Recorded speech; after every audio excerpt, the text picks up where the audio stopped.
Hi YouTube, it's Carmen. I'm coming to you with a late 5-month post-op gastric bypass update.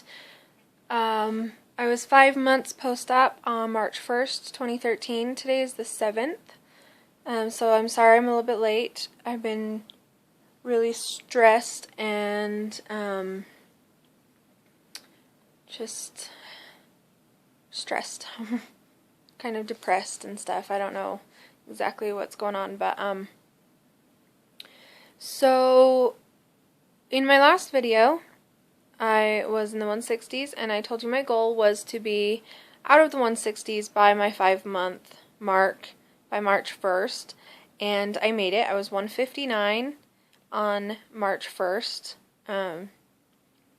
I had some issues with a little bit of overeating and backing up. I needed to poo, so I went up to 162, but over the past couple days I've managed to get myself back down to 159 as of this morning, so I'm back in the 150s. Yay! Yeah, I've still been exercising, but I have been snacking, which is where my problem was I was snacking. I have cut out snacking for the past couple of days. I haven't had any of my usual snacks that I had gotten into the past week. And in place, I drink water instead, which works out best for everybody. Sorry, the glare on my glasses is pretty bad. I wanted to talk about exercise. Okay, so I do Tae Bo. I do Just Dance 3 on my Kinect, and I also have the Slim and 6 program. It was an infomercial a long time ago, and I bought it a long time ago. And for that, mostly I do the ab workout and the stretches, because she's got Slim and Limber, which is a good stretching after you work out. I like that. It's a long workout, or it's a long stretching thing, but it's good. I cannot seem to have enough energy to finish an entire workout. Before surgery, even at 250 pounds, I could finish an entire Tae Bo workout and be okay. Be fine. I could work out for a whole hour, not stopping except for to take a sip of water or something, like a normal person, and be fine. I don't sweat very much. Seems to run my family. I talked to my dad about it. My little brother also. We have the same issue where we can work out, and we just don't sweat very much. Which I don't get, but I don't know if that has any effect on my workout or not. But anyways, back to my issue. When my heart rate gets up to the high 130s, low 140s, I start to feel really dizzy and really like I'm going to pass out. Like I start seeing stars and stuff starts going black a little bit. I have to breathe more to try to get those sensations to go away. And I get really tight in the chest. I don't know exactly what it is, but I wish it wasn't there because it frustrates me to no end. I feel like such a wimp when I work out. Like I feel like I'm no good because I can't finish a workout that somebody else can, that other people can do just fine. I've got to build up more stamina and stop letting myself just quit when I get to that point. I've got to push past it, I guess, and see if I can't build up my stamina. Food. I went and found Atkins meals in the freezer section. I was hungry one day and we were at the grocery store and I needed something to eat.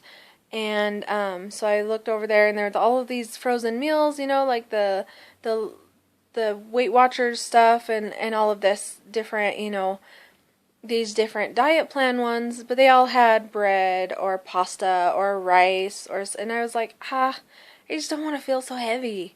And so I found the Atkins ones, and they don't have that stuff, and there's a lot of protein in it. They're 325, I think, calories per meal. I have one a day. I could eat 3. I could eat them for all 3 meals if I had the money to do that, but I don't. But I really like them because they're portioned out pretty well for me. Being 5 months out, I still can't eat very much per meal, so they are kind of big for me still, but they're really good, and I feel satisfied after, and I feel like I've had my protein, and I'm good. Sorry. I'm trying to deal with why I'm snacking, why I'm emotionally eating. It's been really hard for me. We're struggling right now, and it's been really hard for me. I'm depressed, and all I want to do is just sleep. Like, I just want to be in my bed, and I just want to sleep. I just want to be alone, but I can't because I've got 5 kids I need to take care of, and a husband that has to go to work, and he can't stay home, take care of them while I have my moment, So that is hard, but I'm trying to work past it. I'm trying to work through it. I am just trying to be the best that I can be. Trying to make sure I get in at least a half an hour of cardio every day, except for, like 5 days a week. I'm trying to do 5 days a week of cardio, and I'm still using my Jergens firming lotion, although I forgot to use it a couple days, and so I have to get back on that because I like to use it right after a shower and right early in the morning when I first get up. I like to put it on while I'm, getting dressed and stuff. What else?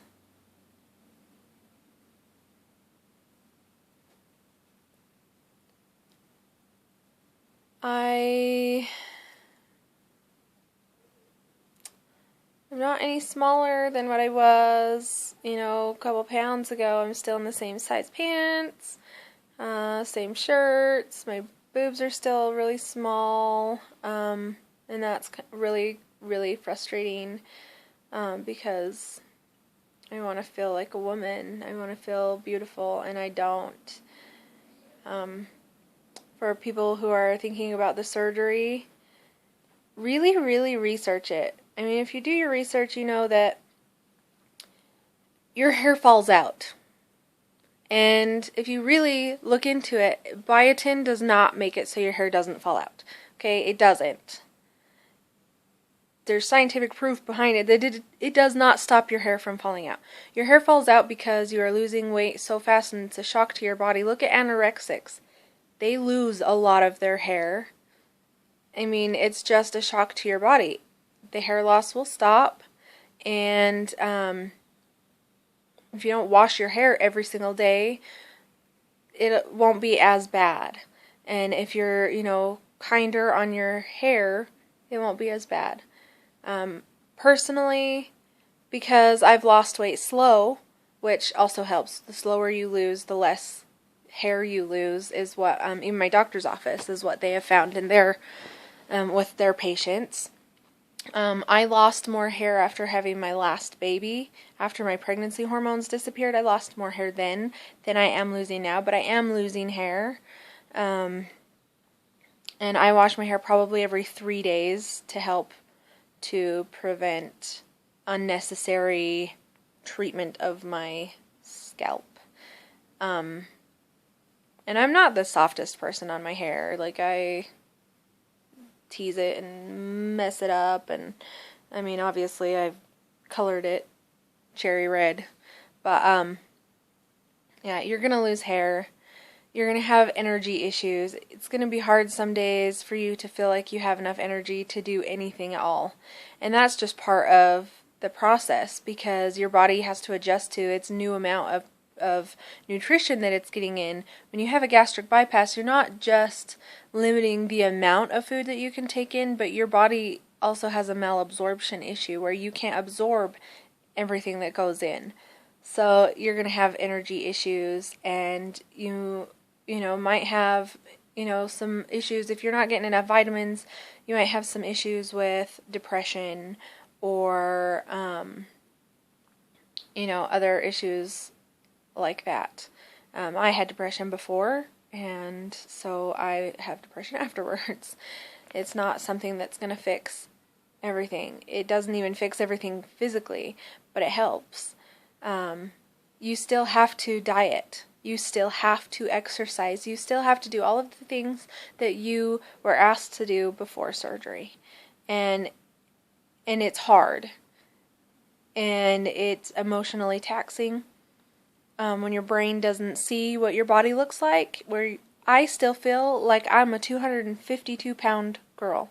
I still feel like a very large, obese woman. And I'm not anymore. And that is hard for me because I still feel like I am, and I still feel like I fit in with that group, and then sometimes I get looks from them that, maybe they don't feel quite as loving towards me as they used to because I'm no longer one of them. I do feel a lot of bias that way with some of my old friends. And, it's a lot different now. I don't know how to explain it, but my brain hasn't caught up to where my body is. I know I'm smaller, but I can't see it, and that is an issue. Trying to mentally wrap my mind around where my body went, and how I went from filled out to a deflated balloon. Pretty much my whole body, my stomach, my arms, my legs, my breasts, everything to me feels like I've deflated and I'm now this shriveled up old lady. My body looks very old because of the weight I lost. And it's not because of the weight I lost, it's because of the weight I put on and had to lose. So I know it's my own fault. And this was my choice to do the surgery. I still don't regret it. I would still rather be smaller and shriveled up than fat and obese and unhealthy. And I'm just sad. I'm mourning. I am mourning, feeling good about myself.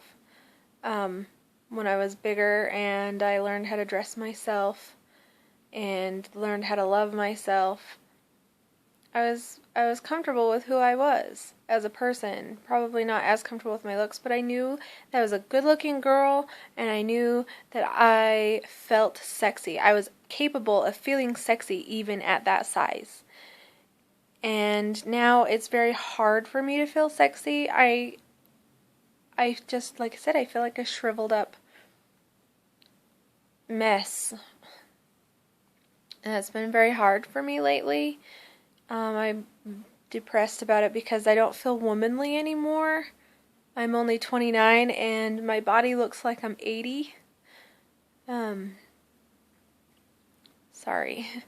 So it's really hard for me, and knowing that the only thing you can do about it is have surgery, and knowing that we'll probably never be able to afford something like that. It tears me up a little. So if you're searching, weigh the pros and cons. Honestly. If you want to have the surgery, just know that these feelings are possible for you to have. I didn't think that they would be for me because I figured I would so much rather be thin, and I would. It's just really hard to realize that my body is not going to be beautiful and young. Anyways, I'm sorry, I'm going on 15 minutes here, so, CASBBFZ, like the letter Z. If you are interested in seeing all of my videos from the beginning, that's where they are. They're at CAS, right? B F O B B F Z. So, anyways, subscribe, like, comment. Yeah, 159. Yay. I'll talk to you later. Bye.